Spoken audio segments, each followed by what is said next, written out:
And welcome to the third annual Anglo-Italian End of Season Awards.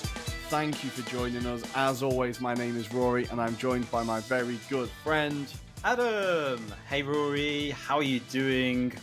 I cannot wait for this awards. And on Monday night, we were talking about how the season was almost up, but it does feel like the season hasn't finished because Kylian Mbappe has handed in his kind of notice that he's going to be leaving the club.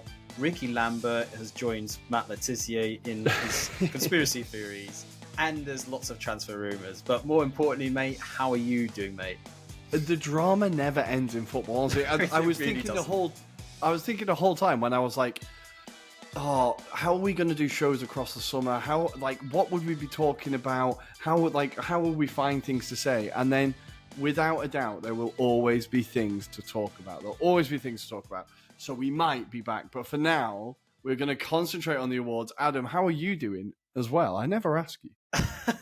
I'm doing quite well. It's been quite a stressful day at work, but nonetheless, mate, I've been looking forward to this evening because Yeah. we've got the inaugural awards ceremony and we've been doing our best to kind of cover off the best or the de la creme of the Premier League, haven't we, Rory? We have. And so we're going to kind of take you through how the show is going to work. Now, if you've had an eye on our Twitter, which, let's face it, if you haven't, shame on you, we have been looking at awards, and the awards we are going to be giving are we have, where's it gone? Goal of the season, player of the season, young player of the season, manager of the season, flop of the season, the surprise player, the surprise team, the meme of the season, and the funniest moment. So we're going to take you through one by one. This show is going to be the Premier League awards only. So if you're here for the Premier League, stay. If you're here for the Serie A, stay and listen to the Serie A one as well. But Yeah. there will be another episode where we will be focusing on Serie A as well. Now, Adam, without any further ado, should we take a very quick break and come back to the awards show? Let's do it, mate. Hi, I'm David Wheeler, and you're listening to the Anglo-Italian podcast. And here we are. It is time for the award show for the Premier League Anglo-Italian Awards of the season. And to kick us all off, we are going to go with Goal of the Season. Now, we have had some nominations from Twitter. So from all friends of the show, friends of the pod, we have Curva Mundial Pod, Charles Davey, Footlol, Fede Farco, Joe Spagnoli, The North Curve, and of course AFC Finners all submitting their nominations. So we have for the Premier League, we have Almiron versus Fulham. We have Enciso against Man City, of course. Adam, what was the first goal that came to your mind when you thought of goal of the season? So there's a few that came to mind. One of them is the one you've mentioned, so Enciso versus Man City, because I think that's the most current and probably most recent that I've seen that has been incredible. But one that I want to remind everyone of was Mateo Nunes for Wolves versus Chelsea, which was on the edge of the area on the half volley, and it went into the bottom corner past Kepa in the Chelsea goal. But one, Rory, that I think both of us will love to talk about is Michael Olise. His free kick against Man United. That was the day that he killed off Man United's hopes of being second place. Yeah. And killed off a certain podcasting host, Andy, from talking about Man United in a spirited way, should we say. But it was a fantastic free kick. Just the kind of venom, the pace, and the fact that he got it with precision into the top corner. Because if you remember the kind of, I suppose, to set the scene, it was that free kick that was literally Man United were hanging on for that moment. It was, if you remember, Casemiro went in stupidly with a foul, and it was from the resulting free kick, Olise hammers it into the top corner. But Rory, I suspect there might be an Arsenal favourite for you that might crop up. I've tried not to. But- What I did like about the Elise goal was that he barely celebrated as well. Yes. I love that guy's vibes. No, I haven't picked Reece Nelson. I've tried really hard not to pick Reece Nelson, but it has got a mention now, I suppose. The goal I wanted to remind people of was De Bruyne against Bournemouth. Oh. Now, there was a goal, and he jinxed past like 2 or 3 of the players. Yeah. There's a defender slightly in front of him, and just with the outside of his right foot, he just curls it round into the bottom corner. It was just a really, really beautiful finish. Really beautiful finish. And it was one that when I was kind of researching this show, I'd completely forgotten about. And I was like, oh, damn, that is a sexy goal.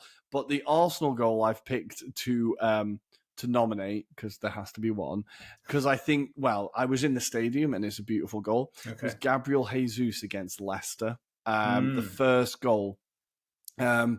It was where he kind of, again, dribbles past a few defenders. He's on the edge of the box, like far corner, and he just chips it right over Danny Ward, obviously, and into the kind of side net. Just a really beautiful finish.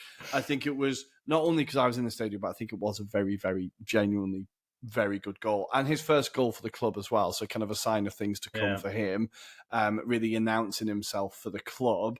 Now, if we try to decide on an actual goal of the month, goal of the season, I'm going to put forward Almiron against Fulham. Okay. Also, because watching the highlights of the best goals of the season, Newcastle have scored some absolute bangers. I think they might be the team with the most great goals this season. So Sam Maximan scored a great one against Wolves. Fabian Schär scored a great one as well against Nottingham Forest, I think it was. Schär versus Forest at Newcastle. So I'm going to say, because of the quantity of quality goals and an outside of the foot volley finish on the edge of the box, I think Almiron deserves it. Are you pushing forward Enciso? What do we think? So I am. I'm going to push for it because I feel like one part was it was all about Brighton securing those European spots. Mm-hmm. So on that day, it was not going to be an easy task against Man City. And if you remember, Man City had already confirmed the Premier League title at that stage. But shh, be quiet. Yes. They knew they were going into this with some hard fixtures. It wasn't just this game in particular that they had to look forward to. But Enciso, I mean, you saw in the previous game against Chelsea, he scored another spectacular goal as well, if you remember.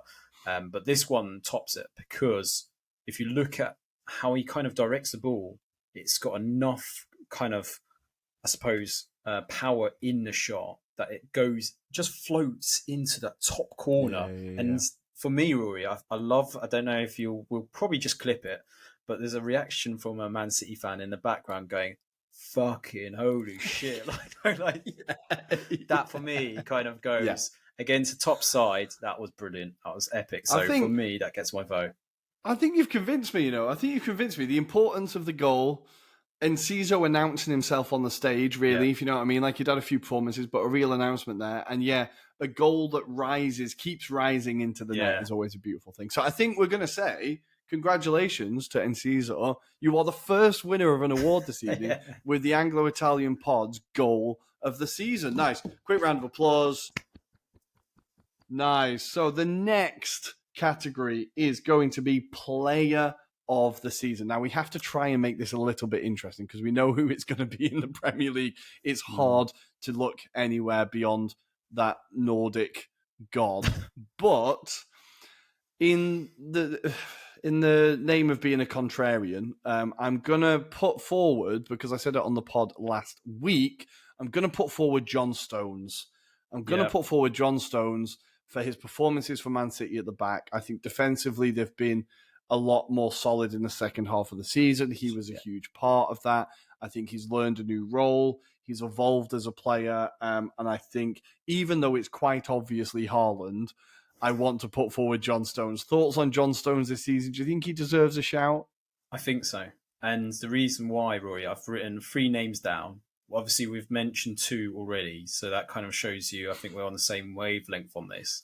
But I think the critical point is, when Pep was going through that bad rut, I suppose, with Man City, where they were kind of saying Haaland doesn't fit the system. Maybe he's ruining what was actually a decent side. That's when they changed John Stones into that Beckenbauer kind of role. And it's since then, you've got to give it credit because they haven't lost a game since that move. Yeah. You know, Pep has managed to evolve his game as well, which is, I suppose, one of the things that has always been kind of construed to Pep, that he likes to stick with his own philosophies. He doesn't really like to change it too often. If he changes things, it's personnel. It tends to be personnel. It's not necessarily the tactics itself. So for him to actually modify and change the way that Man City were playing, I think that shows how big a player and how much of a mantle he is. And I think I was blessed to see him, obviously, in that Champions League semi-final tie against Real Madrid. And I think the thing that was probably strange for me to see was how far up he was at the other end of the pitch, because he was controlling the ball so much that Real Madrid really did struggle on that night. And that shows you how much he's developed as an individual as the season's gone on. Rory, I'm also going to mention this player as well, because you mentioned it earlier in our pods this season, and I think he deserves a shout. He's on my list as player of the season as well, Martin Odegaard. So I think he's managed to convince me to be on that list purely because of how much he's grown this season, and he's become really much of a focal point. Now, obviously, you love the guy. I'm going to let you take the stage now and talk about his credentials, but I will back you on those three, and I think we're going to have a hard task of like narrowing it down to one. Let's go for it. So Odegaard, go on, tell me about him. I cannot believe that if I think about the journey we've been on with Martin Odegaard, we got him on loan from Real Madrid. He was a little bit lost. He'd had that great spell at Sociedad with Isaac, and he kind of, obviously, this pressure from when he was 14, and it felt like we were getting this wonder kid, but it wasn't really going to work. It was a wonder kid that had failed, and now he's just finding himself at Arsenal. And I think like 30% of that is true, that his career was getting away from him. Arsenal were in a bit of a rough spot. He wasn't in the best place. But I think what Arteta has been able to do is see the raw talent that this guy has and the personality, the leadership. He is just the full package. Yes. And I cannot believe we've got him. It was like this player who the whole of the world football was fighting over for so long to get his signature. And he's, not only have we got him, he's becoming the player that people thought he would be. And you think, oh God, we've nailed this. And I think he's tied the record for the most non-penalty goals from a midfielder in the Premier League this year. He's got an incredible amount of assists as well. Alongside the fact that he leads by example in every performance. He's not the leader who kind of shouts and screams, but he's a leader that everyone looks at and goes, well, if that guy's running his bollocks off, I need to run my bollocks off. And I think so many huge wins we've got this year and so many huge moments have been down to him. I always think of the Newcastle game where when we were really up against it, he was just running and battling and getting the ball and just going. And he just absolutely... He appears to absolutely love the club. He appears to love Mikel Arteta. I think he could be our captain for a very, very long time. I'd be very happy for that to happen. And it's been his first season where he's really kicked on. Because I think last year he did well, but the team did okay. He did okay. This year he's really kicked on, really got that relationship with Saka and Jesus and Martinelli and just really become a completely different player. I think without Haaland in the league, Odegaard wins Player of the Year.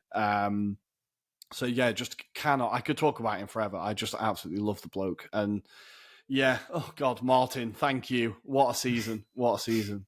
Rory, just out of curiosity, what did the other kind of pods and different people that kind of wrote on our kind of posts, what did they suggest? It's a lot of Haaland. A lot of Haaland, unsurprisingly. Haaland, and Haaland. Yeah, Haaland is getting all of the shouts, unsurprisingly. So I think, just due to popular demand, we're going to have to give it Haaland, but we'll say, parentheses, Odegaard second place. Okay, fair enough. I think that's fair.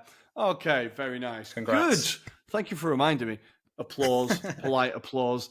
The next category is Young Player of the Season. Now, for the Premier League, the nominations we have Bukayo Saka. We have I need to get better at scrolling through my phone. We have Bukayo Saka, we have Bukayo Saka, and I am putting forward Bukayo Saka. Do you have someone else to put forward, Adam? I do. This might surprise you, actually. Might not. I don't know. It depends on your feelings on this one. Even Ferguson from Brighton. Wow. Now, okay. I've gone for someone's a bit rogue, just purely because I feel like he's developed into an incredible striker in that time with Brighton. None of us expected the flourish or growth of this individual, but the way that he's adapted to this team and like become a focal point for Brighton now, and I think that's helped by De Zerbi. Obviously, De Zerbi gives you that confidence, and obviously I think it helps that his style of football really does suit the way that they go. And don't forget, Brighton were crying out for an out-and-out striker, and Ferguson's just come in really nicely into that Brighton philosophy where they seem to just get this talent and no one seems to know about them until they appear at Brighton. And I just think, when I think about the other players, yes, Saka definitely deserves a shout, and I'm not expecting even Ferguson to win this, by the way, but just to be in that company, because also you could argue Moses Caicedo could also be in this area as well, given how important he's been. And if you think about, now we're entering this summer period where he's likely to potentially be snapped up by another club, and he'll be another focal point for them going into the future, wherever he ends up at. But Ferguson, I think he's just a fantastic striker. He's kind of in the ilk of a Kane or, like a Shearer style striker. And I feel like for years to come, he's going to get better and better. But yeah, that said, Rory, I suspect it's going to be a Saka hat on here. I also, think I'm what do going you to think push of forward Ferguson as well? I think I'm going to push forward with Saka. I apologise, but I think Yes. Evan Ferguson is a very good shout. I think you're right, because he wasn't getting the opportunities under Potter, and then De Zerbi came in, and it was like, boom, who is this guy, right? It felt like he wasn't getting opportunities under Potter. I'd have to look into that a bit more, but I think De Zerbi was the one who gave him kind of his big break, and kind of trusted him. I like it because he's an Irish striker, and I'm pinning all of Ireland's future qualifications to any tournament broadly on his shoulders. So I like the I've forgotten the word now, nomination. But I think, despite the fact that Saka had a very, very quiet start to the end to the season, he did kind of like missing the penalty at West Ham. He did disappear in a few games. I think his end of the season was very disappointing. Despite that, he has played 86 games in a row for Arsenal or something. Like, the guy's just tired. But I think despite that, he has been by far and away the best young player of the season. I think the goals and assists, he was scoring in huge games against Manchester United. He scored against Man City, he scored against Chelsea, he scored against Liverpool, scored against Tottenham. He scored in all the big games and came up with huge moments. So I think Bukayo Saka, I'm delighted to be able to give you this award. The first Arsenal award. Let's have it for the first Arsenal award. I think we can take that, right? We can take that. Can be happy with that. The whole season wasn't for nothing. That's nice. Next up, we do have manager of the season. Now, some of the nominations we have: De Zerbi. We have De Zerbi again. We have De Zerbi. And we have Emery as an outside shout. Now, Adam, I'm going to let you go with, who do you think is your manager of the year? Because I think mine has just been mentioned. I've got 5 managers here on my list, and it was more of, I think I'm going to need you to persuade me to kind of guide me on this one. So I've got Pep, I've got Eddie Howe, I've got Gary O'Neill, I've got Mikel Arteta, and I've got De Zerbi. All for different reasons. I think they deserve a shout. If we start off with Pep, just a phenomenal season. The fact that he's managed to transform where they were going for a dodgy patch, especially as they were behind Arsenal, and he's just carried up momentum going forward, I think deserves a shout. I know it's Pep and he's got a blessed squad in that sense, blessed riches, etc. But it's one thing having those riches, is another to actually guide that team through that, and obviously chase as well. Keep that momentum. I think if we were saying this was Ferguson, no one would be kind of arguing that he shouldn't get this award. But because it's Pep, I think there's certain disparagation of him as a coach, perhaps. Anyway, I think that's also it's my the thoughts. situation that he's in. Like, I think it's also the 115 charges that are outstanding, right? Exactly. I think that also takes a little bit away from it. Of like Ferguson, yes, they did financially dominate the Premier League to an extent, but it wasn't to the same extent that Man City do. And I think that's why it kind of takes away a little bit from what Pep's done. But you are absolutely right. The team that he has built, they've just won a bloody treble, and the only thing that stopped them from winning a quadruple was Southampton. Can you believe it? Like, so I think, he's done an insane job. And as you said, they only had to turn up for half the season to get it done. Like, it's mind-blowing, really. Absolutely incredible. I'm going to go the next one I wanted to talk about that you mentioned was Gary O'Neill. So I think Gary O'Neill's done an incredible job coming in from Scott Parker in horrifically difficult circumstances, straight off a 9-0 loss. Everyone was the bookies were basically paying out on Bournemouth going down. And then for him to have them so comfortable towards the end of the season, and with basically the same squad, a few reinforcements in January that really did the job, like Ouattara and stuff. They made some good additions, but he's done an incredible job. How impressed have you been by Gary O'Neill? Do you think he can push Bournemouth on next year? I think he will. I think there is a certain vibe of optimism with Bournemouth going forward, and I think the fact that they've got the ownership situation sorted as well, and we have to remember that was context of rounds where Scott Parker made those comments around we haven't got the squads. They'd lost to a Liverpool 9-0 at that time, and it was just like, it looks like it was all going towards the doors of relegation. And then Gary O'Neill, obviously being a coach at the time, only been brought in, he's managed to galvanise the squad. And I think given the squad's quality, and he hasn't really added too much to it as well, if you remember, in terms of January transfer window, he still managed to get performances out of them. And I think that's the most impressive thing we can say about him, that he's more than just someone that relies on perhaps experience or, know-how. He's actually just gone about it. And there's probably been times where it would have been easy to have sacked him. If you look at counterpart teams around that same situation, like Leeds, just the difference in terms of belief in the manager. I mean, if you think about it, if Jesse Marsch was still at Leeds, could he have kept them up? I suspect there could have been a bit of fight, and maybe you could have kind of gone into someone gone, he's not for us, right? But with Bournemouth, they've given the trust, they know the process, and I think they've set themselves up for success now. That I think that for what he's done, it's been magnificent, and he deserves all the praise.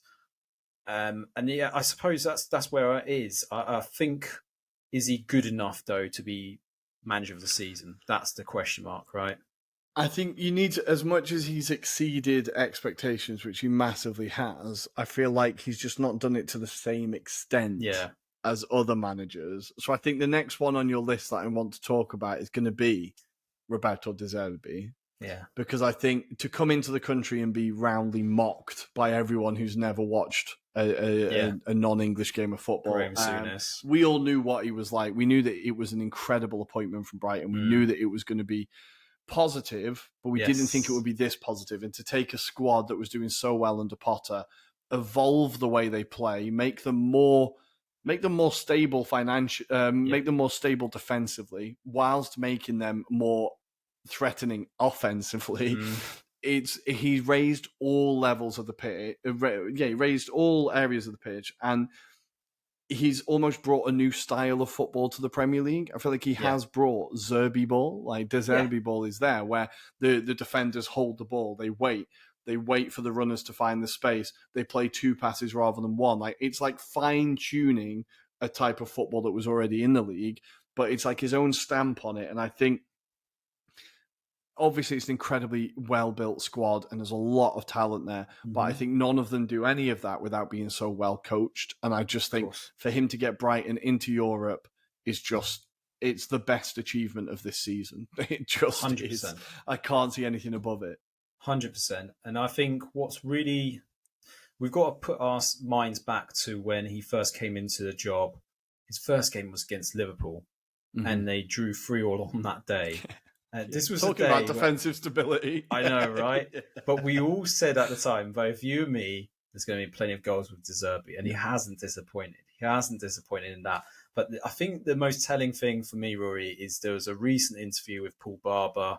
He mentioned about his determination to bring something and bring a bit of optimism to Brighton. I think there's always been this kind of, not necessarily pessimistic, but this kind of acceptance that Brighton are this level and therefore they don't ever achieve more.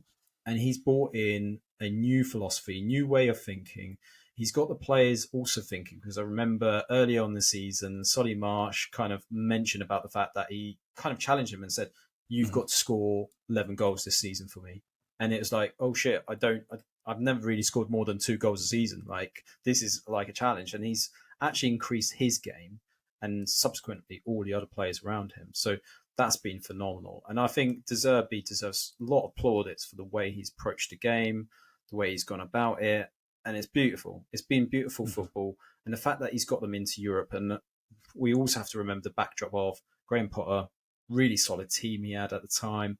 But he's actually increased the stock of Brighton. He's actually improved that squad. And I think for that reason alone, he's definitely a contender for manager of the season. Definitely, Rory. I think I'm firmly behind De Zerbi. I'll be honest. I like the shout for Mikel Arteta because nobody expected anything from Arsenal this year. Most people expected us to be fifth or lower. I like the shout for Unai Emery because since he's been in, there's not been many managers better than him in the league since he's come in. But as I'm aware of time, I'm going to try and push forward and say, I'm going to say De Zerbi.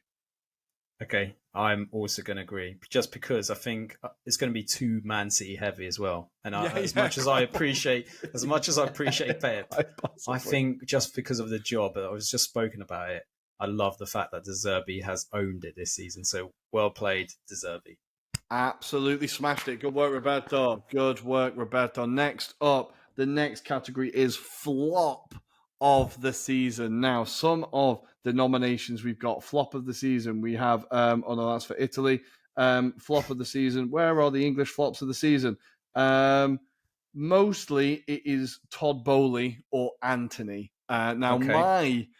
My nomination was also Todd Bowley for flop of the season.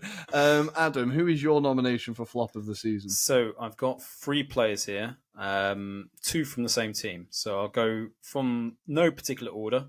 Raheem Sterling at Chelsea. Ooh. Mark Cucurella. And a favourite for you, Rory. You talk about him most weeks when we're bashing a certain team. Richarlison. Oh, mate, you just stole my heart. I didn't want to make too many Spurs nominations either. But yeah, Richarlison's a massive shout, to be fair. Yes. Where do we want to start? Where do we want to start? I want to save the Richarlison chat for later because it's coming up. I want to save the Richarlison chat. But I think Raheem Sterling is a very good shout. But I think despite how poor Chelsea have been, I think he might have been one of their better players. I think he might. True. At the start of the season, I feel like it felt like it was going quite well. It felt like, okay, this makes sense. And then it all fell apart and it was just him going, why the hell have I ended up here? So I think Sterling has a very big shout. Tell me why you think Sterling. So I'm a bit like yourself. At the beginning of the season, it seemed to make sense, especially when you think the context was Man City let him go. They knew that they wouldn't tie him down to a new contract, so he wanted more game time. And I thought, you know what, that's a really good move. Bit strange, because don't forget, he had a little bit of a tussle before when he's been at the bridge with fans. And it's like, this is going to be interesting, especially as he's an ex-QPR boy as well. So coming through the ranks as well. That might have added a bit more of salt on top. But for me, I just feel like he hasn't actually shown the quality of type of player he's been or can be, if that makes sense. I've got nothing against Raheem Sterling. I think he's, on his day, a really good player. And I think there was rumours at the time that he might have joined Arsenal, which you would have been jumping for joy as well at the time, because, you know, the performances you can get out of him as well. But for me, I just don't think he's been enough of a experienced head to drive this team through. Like, there's been occasions during the season where they've just needed someone with a bit more know-how to help them out in these kind of ruts. And he's just gone like nowhere. Yeah. We don't know where he's been. And when he's running with the ball, he doesn't seem to have that same fire in his belly. Like when he was under Pep, he knew he had to do a job. Whereas maybe probably the context of lots of different managers, a lot of different people, a lot of different formations as well. Let's be honest. Yeah. He doesn't know where he is. So I think for just the experience side of him, he should have done better. But I don't necessarily think he's my flop, if that makes sense.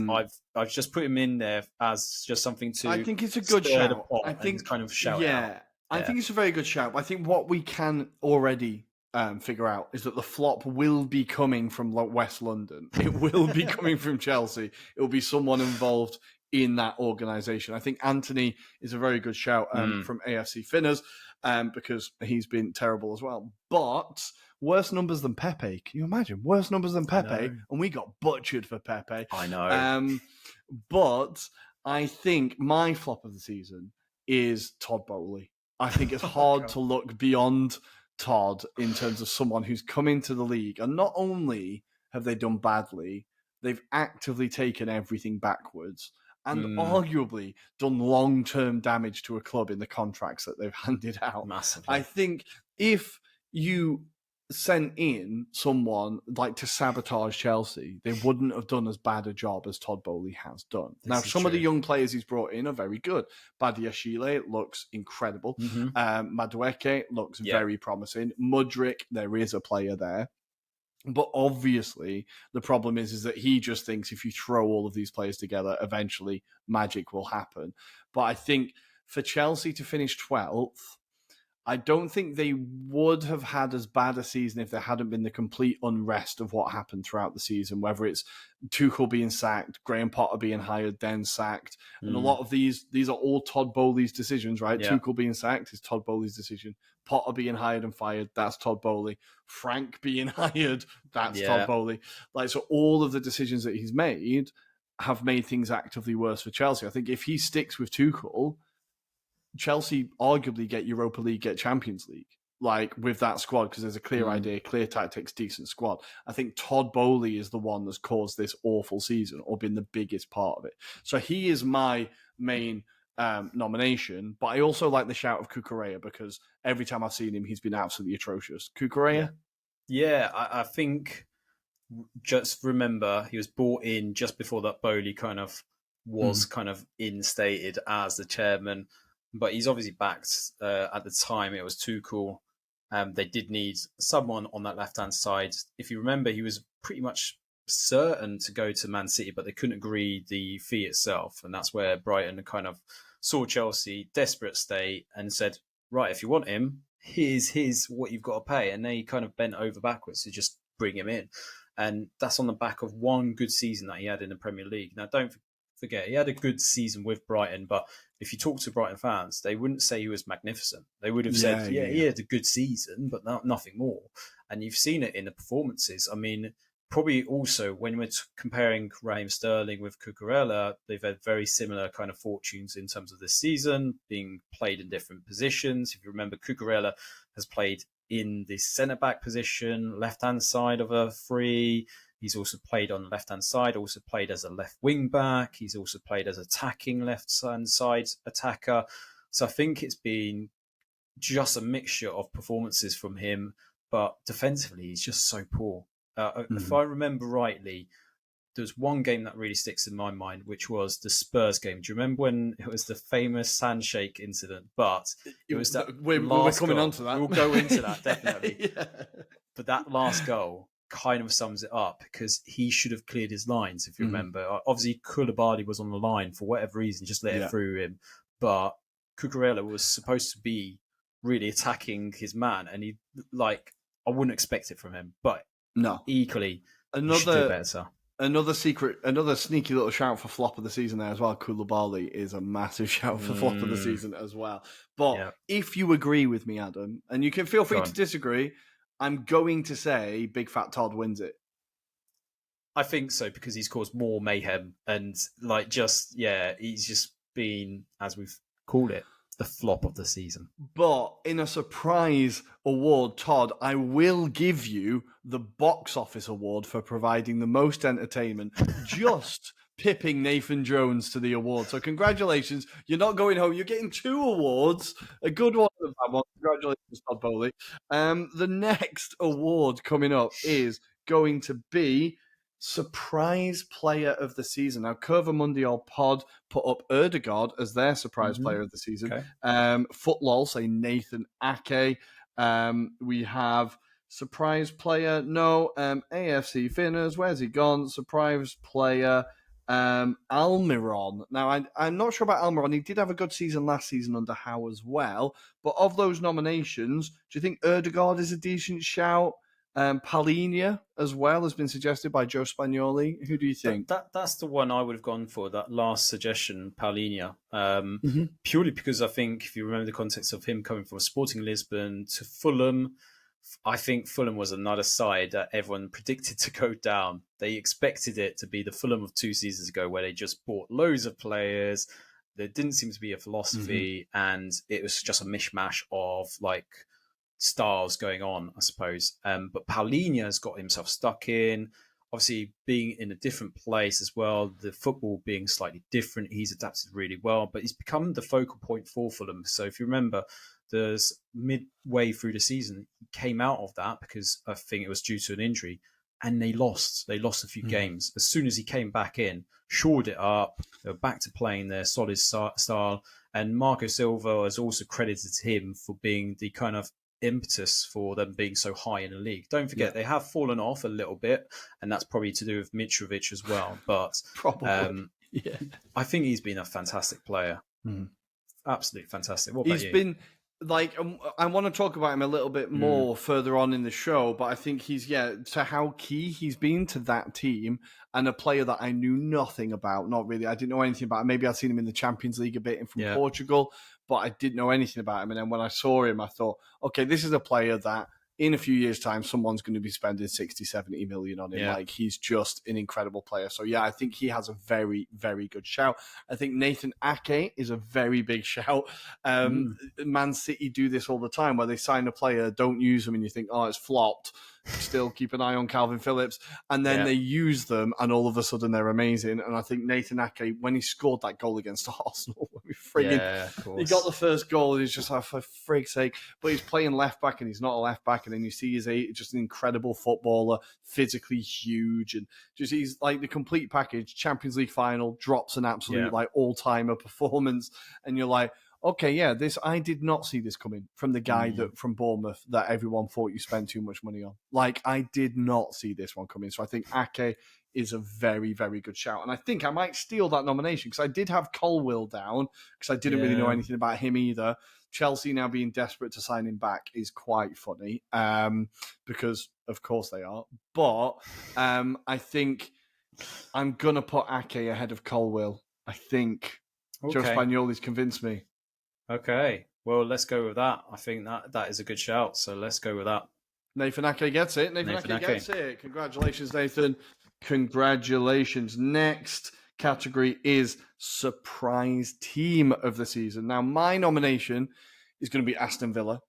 Adam, who is your nomination before I take us through the other nominations? So I've actually gone for someone we've all kind of mentioned, Fulham, just because I think they've surprised us all at the beginning of the season. I think probably it's fair to say second half hasn't been as strong as the first half of the season, but the momentum, the kind of determination, the fact that Marco Silva's kept that philosophy as well, because I think it would have been very easy for him to have like changed his style, especially given his experience now in the Premier League. He's been with various different clubs, seen it, got the T-shirt. I think there was a lot of skepticism about him being back in the Premier League and what he could actually do. And I think he's a bit like a De Zerbi kind of disciple in that sense of he sticks to his philosophies, he's got his moral principles, and he's actually, galvanized that Fulham side to say, you can stay in this league. And they were at times, pushing for that European spot, and it's just unfortunate. And I feel like if you think about them next season, if they have a few quality additions in that side, I think they'll do a Brighton. Easily could push up, and I think it's going to be very tight next season, because boy, am I looking forward to next season already. It's incredible. But I just think in the context of he's managed to galvanise that side. they were favourites in my eyes to go down. I think they were most people's favourites to go down, and they've achieved a lot higher. But Rory, I actually do like your suggestion about Aston Villa as well. I think Aston Villa, I'm going to go into Aston Villa, but we've had suggestions of Curva Mundial Pod has said Newcastle. Newcastle are getting a lot of shouts, really. Yeah. Fede Falco says NUFC. Just Spagnoli says Brighton. But I think I'm going to have to go and say, AFC Finner says Brighton. I'm going to have to push for Villa. I think if this season feels like the longest season ever, right? It's incredible how long the season has been. Yeah. If you think of where they were under Steven Gerrard and where they are now, it is not even night and day. It's more stock than night and day, if that's possible. Like how he has turned that squad around with just a few additions and a change in mindset. I think Emery and those players have really been incredible to watch. It's not only that they're just getting wins, it's exciting. Like, not football you necessarily associate with Emery, but exciting counter-attacking football. He's turned Douglas Luiz into the player that Aston Villa fans always knew he was. Yeah. Like, it's just been incredible to watch. And I think for them to nick Conference League on the final day of the season, for a team that, again, if you'd have asked me in September who's going to go down, I might have been thinking about Aston Villa. I think Aston Villa fans might have been thinking about Aston Villa as well. For them to get Europe from that position is just absolutely incredible. I think it says a lot about the manager and a lot about the players. We've said for a long time when we've had Billy on the pod as well, friend of the show, we've always talked about how good that squad is and how much quality is there. And it's great to see a lot of them finally showing it again after a bit of a barren spell, really, where it all seemed very grey and not a lot of hope. You've got John McGinn, beautiful to watch again. Ollie Watkins getting a clinical edge. And they've sold players as well. They got rid of Danny Ings. They've got rid of players that were kind of almost in the way or not really useful, and just streamlined the squad and gone, right, this is our team, we go, we kick on, and then we can build on this. And if they add good business this summer, which I think they will, starting with Monchi, then honestly I think the limit for this team is really, really, really high. So I think, super impressed with Aston Villa, but I'm happy to go with Fulham. Where are we going? I'm going to let you choose, Adam. I'm going to let you choose. Do we need to discuss Newcastle? Because it seems like it's kind of a favourite with others as well.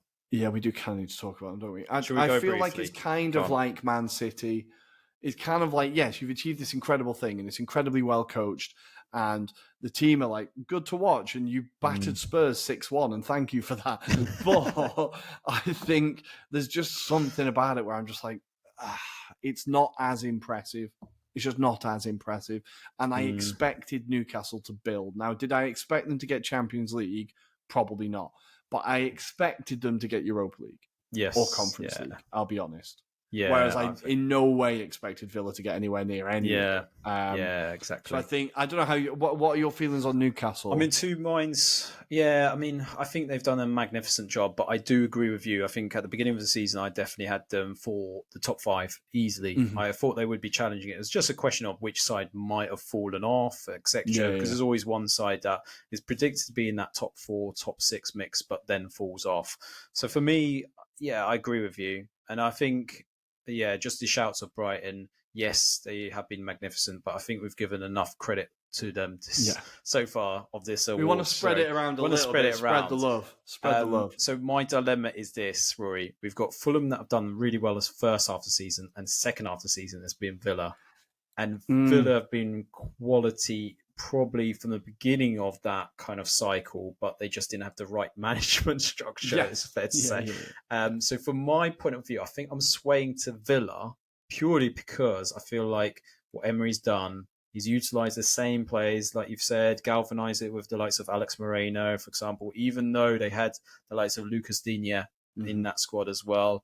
Galvanised it, made players like Leon Bailey become more of a focal point. I think that's fair to say. And if you think about, there's still players like Boubacar Kamara still out there, Diego Carlitos, and all of these kind of players waiting to come into this squad in next season, should we say. I think it's exciting. So I'm going to go Aston Villa. Aston Villa, congratulations to the, The villains. Of course it is, the villains. Congratulations. I've enjoyed incredibly watching your second half of the season. We are nearly at the end of the awards, guys. We're nearly at the end. Can you believe it? Time flies. The next category is your favorite meme of the season or meme moment. So not a specific meme, but a moment that produced lots of memes. Now we have, of course, the Conte Tuchel handshake straight in from Curva Mundial Pod. Footlol says the Conte Tuchel handshake. We have. I'm going to put forward as my meme moment just the whole thing around Liverpool battering Manchester United 7-0. Now, obviously, part of this is because Liverpool battered Manchester United 7-0, but also the picture of Gary Neville and Roy Keane with those shit-eating grins on their face as Souness says, I reckon Liverpool are going to get a win here. I will never get bored of looking at that image. And then just right next to it, the picture of Carragher taking a selfie of Neville where he looks like he's about to eat 10 packets of fucking antibiotics, like or paracetamol. It's just incredible. I think that moment for me, that game, the memes it produced, the laughter it produced from me, I think it has to be my moment. Now, Adam, I'm going to let you talk about the Conte Tuchel handshake because equally, it feels like 10 seasons ago. It doesn't feel like this season. That was like this season. But what were your reactions to that moment? It was an incredible moment, right? I think it was such a tense game as well, if you remember. Like, obviously, Spurs not really getting much luck at the bridge as well. Thomas Tuchel needed that win, if you remember, because context was they weren't having a particularly great season or great start to the season. They pulled it out of the bag because they were 2-0 down. They pulled it back and then going into that last corner, then scores. And obviously, Conte being Conte, he celebrated with a bit of such a prick. Showboating, shall we say.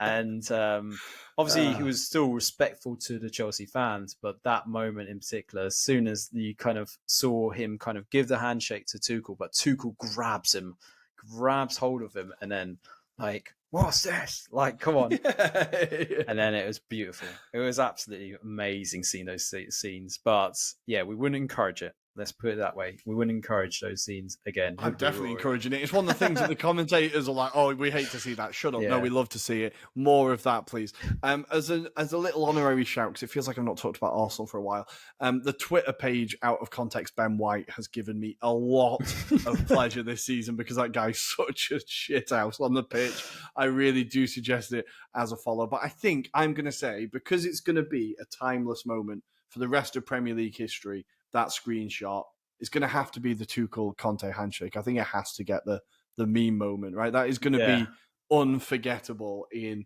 kind of pure Premier League history. I think it will. I think people will look back at this season and go, that is what encapsulate this season, because that was that season. That's the kind of keggy meltdown for that season. That's like this moment season was Tuchel and Conte, two managers not long for this world either, kind of losing their shit in a high pressure environment. So congratulations, Thomas. Congratulations, Antonio. You may have been sacked, but you do get the Anglo-Italian Pod Award for Meme of the Year. Yeah. Congratulations. And the final award is funniest moment of the season. Just funniest moment, the moment that made you laugh the most. Curva Mondial Pod come with Bowley falling asleep at his own games after spending £1 billion. Yeah. Liverpool 7, Manchester United from Footlol. We have I'm looking for Nathan Jones on Welsh women from AFC Finners as well is definitely up there. Nathan Jones, we've not talked about him yet. How much did we enjoy him? Is that moment up there for you? Yeah, definitely, because he was a prick, and just massive prick. just the things that he came out with. I wasn't surprised that he had the audacity to say those things, if that makes sense. No. But it was just whole demoralizing aspects of Nathan Jones. He hasn't got a clue and he spouts off shit like this. It's just like the comparisons made no sense, and you can imagine what he was like when it came to team talks. It was just like, it's either try and get motivated and work for me or go the other way, and I think a lot of the players were going the other way basically. So for me, wasn't surprised. I will put in my piece in Yes, terms of your nomination. nomination, please. And it is Antonio Conte to Sky Italia about his situation with Spurs. And I've got the tweet here. It's with the interview with Sky Italia. He said, Daniel Levy is a weird little guy with no friends. Owner Joe Lewis described as a tax-dodging toy yacht nonce. And Tottenham Hotspur Football Club, not even in North London. It's historically Middlesex. So Beautiful. This is his time where he was relaxing after his operation, and then obviously from afar, whilst Tottenham were kind of collapsing, fire burning. Hoping the translator was having a day off, I imagine. Hoping the translator was having a day off, and none Christian of it would get Stellini back. was losing against Sheffield United in the FA Cup tie, and there it was, adding some salt. I forgot about that. But I am going to keep it Tottenham for my nomination. Okay. And it's going to be Richarlison in his multiple shirt lifts. So the amount of times he lifted his shirt after scoring and it never, ever mattering. So he did it twice, got caught offside, then did it a third time at Anfield to score the equaliser, and then he went up the other end and conceded straight away. Yeah. And then, to really top it off, Callum Wilson and Michael Antonio were taking the piss out of him on their podcast, talking about how, you'd give up after the first one, like the balls to have it to do it the fourth time. It's just, oh God, Richarlison, you're giving me so much joy this season. Him dropping disaster classes against Arsenal and just basically going around trying to kick people. Do you remember when he was showboating against Nottingham Forest, but there was no players around him? That was another classic, wasn't it? And then he got absolutely cleared out by, I think it was Nico Williams just went and tried to break his hip, which completely understandable. I'm completely on Nico Williams' side there, doing kick-ups for no reason, 1-0 up away against Forest, you spanner. But I'm going to try and push hard on Richarlison lifting his shirt to multiple disallowed goals, because I think it's like the law of diminishing returns where it gets unfunnier and unfunnier. This is the opposite. It just gets funnier and funnier each time. So that's going to be my hard sell. But what is your funniest moment of the season? Ooh, I mean, it's a tough one, isn't it? We've kind of I'm trying to work out who have we not given an award to. I think I'm going to edge with Richarlison because we didn't put him as flop of the season. We didn't talk about it as much with flop of the season. But I think he deserves an award. Yeah, I feel this kind of sums him up as well. So funniest part of the season is seeing Richarlison fall flat on his face and not score a goal. And for an open goal of a joke, Tottenham, you finally won a trophy. There we go. Congratulations, Tottenham. You've won your first trophy since 2008. Congratulations. Richarlison, funniest moment of the season. Well, listeners, those are our Those are our award winners. We want to thank Curva Mundial Pod, Footlol, AFC Finners, Joe Spagnoli, Fede Farco. I think I got everybody there. The North Curve for sending in your nominations. But guys, we're going to take a very quick break and we're going to come back with mine and Adam's Team of the Year, but with a twist. Ooh. Hi, my name is Dimi Konstantopoulos and you're listening to the Anglo-Italian podcast. Welcome back to the final part of the show, for the final show of the season. It's all feeling very final. But for this part, me and Adam are taking you through our team of the season, but with a little twist. Now, to make it a bit more interesting, what we tried to do was you can only pick one player from each team. And I think it's made it a little bit more interesting. Listeners, viewers, you be the judge, I suppose. You can tell us or not. But this here, you can see my team. So I've gone for people audio-based. It might be nice for me to tell you the team. I'm playing a 4-3-3. Now, it starts bad, but I think it gets better. Here we go. In goal, we have Keylor Navas. Right back, we have Kieran Trippier. A centre-back partnership of Mark Guehi and Ethan Pinnock. Mm-hmm. We have Alex Moreno at left back. The three midfielders are Palhinha, who we talked about, Casemiro, and, of course, Martin Ødegaard. And a front three of Mitoma, Haaland, of course, and Mo Salah. Now, Adam, looking at this team, what are the main questions you have for me about why I picked these players?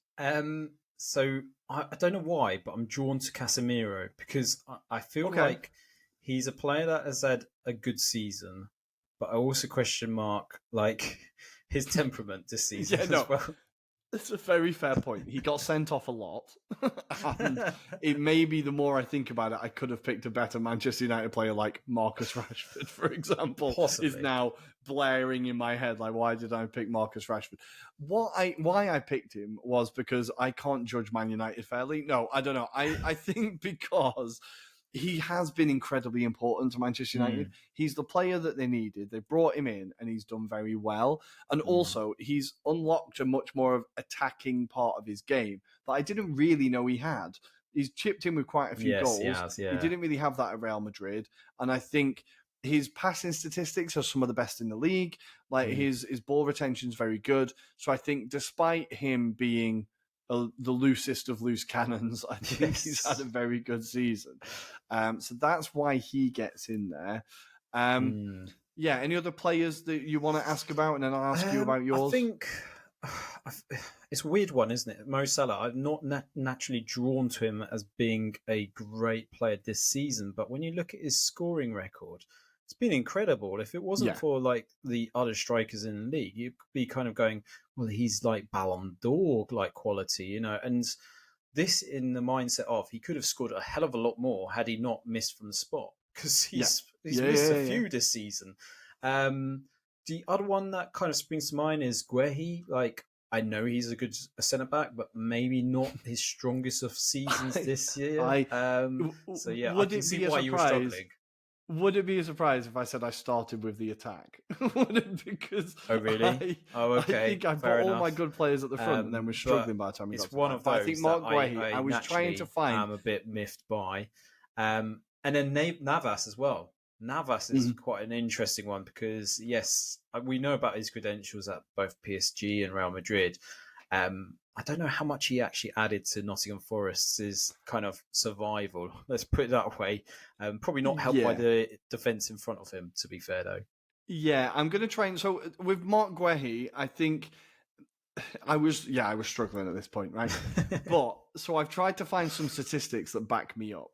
Okay. Because that's what statistics are for, supporting your argument and nothing else. He's amongst the league leaders in clearances and shots blocked.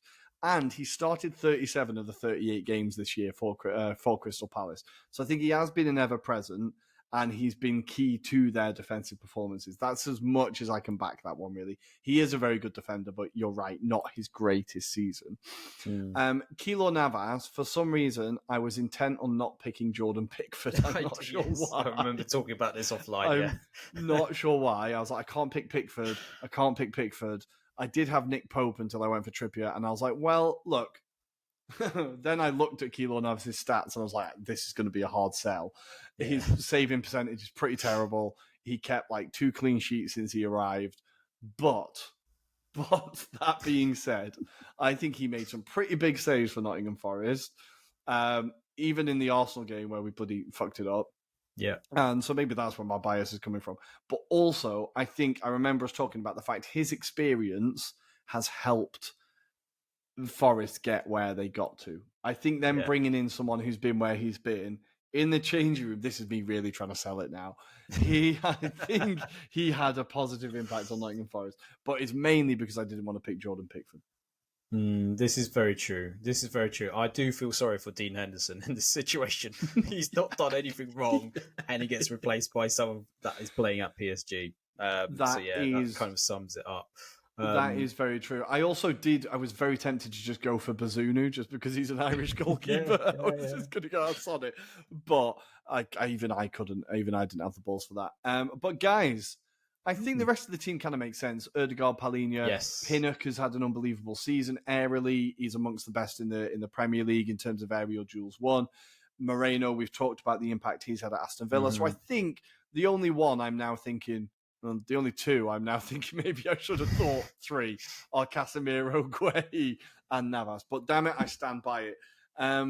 Adam, are you ready to go through your team? I'm going to stop sharing. I am absolutely ready to share my squad. So just bear with me for those that are viewing at this moment in time. And for those listening, I will talk you through it. So fingers crossed, any second now, we'll be populating on the screen now. And we will have Something that looks very similar, Rory, but with some different personnel. So let me talk you through it. So we'll start off in goal with our favourite number one figurehead, and that is Jordan Pickford. I had to go with him, unfortunately, Rory. It was one that I was also reluctant to put, but I think it was because of the choices ahead and the various clubs that they played for. At right back, we've gone with the same right back, so Kieran Trippier gets the nod there. William Saliba in the centre-back position alongside Lissandro Martinez, who I was a bit unsure of, but we'll talk about that in a bit. Left back, I've gone with Nico Williams, just purely because he was the better of the options that were available to myself, I'm afraid, Rory. Then in midfield, I've gone with Palhinha, who I've talked about quite highly already on this awards episode, alongside James Ward-Prowse, who we know what a thunderbolt of a left foot he's got. But we've also got Karo Matoma on the right-hand side of that midfield trio. And up front, it is Harry Kane, Erling Haaland, and Ivan Toney. So a very formidable front line. I did forget to kind of put the context of 4-3-3. But yes, go on, give me your first impressions. My first instinct is Palhinha's going to have a lot of work to do in that midfield. He's going to have a lot of work to do. I feel like you're doing a 4-1-5 at this point. And look, I don't hate it. I do not hate it. But Palhinha better get on some steroids or something because he's going to have his work cut out. You could get a tip from Guardiola. He knows the guy. Don't forget, you've got Trippier and Nico Williams on the side, so he's probably doing extra work with those fullbacks as well. Yeah, that is... I really like the team. I think Saliba and Martinez are very good shouts. Honestly, I think Martinez is another player that really, really provided that solidity at Manchester United's defence that they definitely needed. Why did you pick Martinez? I think I was running out of options. So in terms of Man United, that seems to be the most sensible place to start off. You've got to give it to him as well. I think he's grown as the season's gone on. I think if you remember the early days where he was brought in, I think there was that joke of a game against Brentford where they lost 4-0 in the sun with that horrendous away kit or third choice kit. I can't remember which one it is. I remember it well. Everyone kind of slaughtered him because of his height, the fact that he was getting dinked so many times. And maybe because he was adapting to the league, it took some time. However, if you remember that performance against Arsenal away at the Emirates, I think that kind of personified what type of person he is. Very hard in the tackle, very formidable in terms of his man marking skills. I think he's got stronger and stronger to the point that you can see the kind of drop off since he's been out of the squad as well. So the fact that, they've struggled to get a partner alongside Varane at times this season, that's due to the fact that Martinez has had a big influence and the fact that they've also had to play in the likes of Luke Shaw at centre-back as well. Kind of shows you how much of an importance, because Martinez not only strong in the tackle, but also quite pacey, Rory. And don't forget, he was linked with Arsenal at the beginning of the season. We were talking about in our previous show as well. So for me, he was the best of the bunch that was available for me anyway, personally. I wasn't going to put a Nottingham Forest centre-back, that's for sure. Hence why I've gone with Nico Williams, which I think he's had a great season for them. And I think given the amount of players, I think maybe like you are right to kind of allude to my midfield and say, not the most maybe strong, adhesive kind of midfield ever. Palhinha is pretty much the focal point. But I feel like James Ward-Prowse would get stuck in. He'd get help him out a few times. He's going to have to. I think James Ward-Prowse is one I completely forgot about, but I think he's a very good shout for a team that was so heavily relegated, so swiftly relegated. For him to have such a good season as he did, I think that is a very, very good shout to have. Ward-Prowse in there. Beyond the set pieces, he's a player that does everything really, right?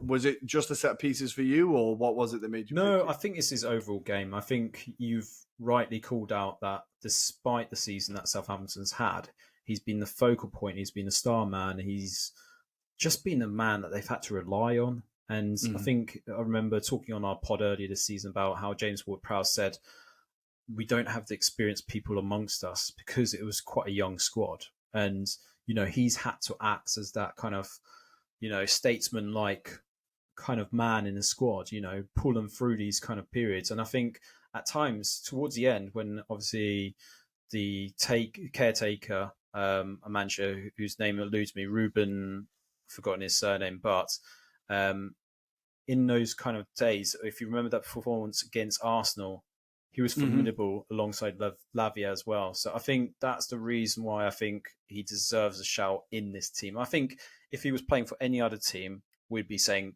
there's no issue with him being in this squad. Maybe arguments could be that Karo Matoma is not a midfielder. That's another shout, potentially. Yeah. But I was struggling. That's a fair point. I was struggling. And I did say to you offline, I could have happily swapped him for Moses Caicedo, which might have made this side a bit more solid. I think it adds a bit more balance. It feels a bit Garth Crooks at the minute, but hey, we love Garth. We love Garth Crooks. Don't take that badly, but it feels a bit Garth Crooks at the minute. But we love it. We love it. We can embody him on the pod here. But guys, we are going to put these teams on our Twitter when the episode goes up, so you can react and tell us exactly what you think of them. But I think we've come to the end of the show, guys. We've come to the end of the season. And all I want to say, there's no quote this week. All I just want to say is thank you for joining us this year. It's been a year that's been a lot of change. It's been a long one, but thank you for joining us on this ride. We will be back across the summer. You'll see some activity, some flickers of life, but I think I speak for Adam when I say this as well. We are really looking forward to a holiday. 2 shows a week for what feels like 2 years has been pretty heavy, but we've enjoyed every second of it. We want to say thank you to the guests that we've had on. Lee Clark, Steve Darby, too many names to mention now. Lloyd Owers, so many players and coaches, and great guests. So thank you for coming onto the pod. Thank you, listeners. You can find us on Twitter at Italian Anglo Pod. I will still be tweeting. You can find us on Instagram at Anglo-Italian Pod. I'm sure we'll be putting something up there. Lots of transfer rumours, I imagine. And you can find us on YouTube if you want to relive it all again. Go back to the World Cup shows. Go back to your favourite weekends with the biggest games. You can relive it all again at the Anglo-Italian Pod. And guys, arrivederci. Thank you. We will see you next time. Ciao, ciao.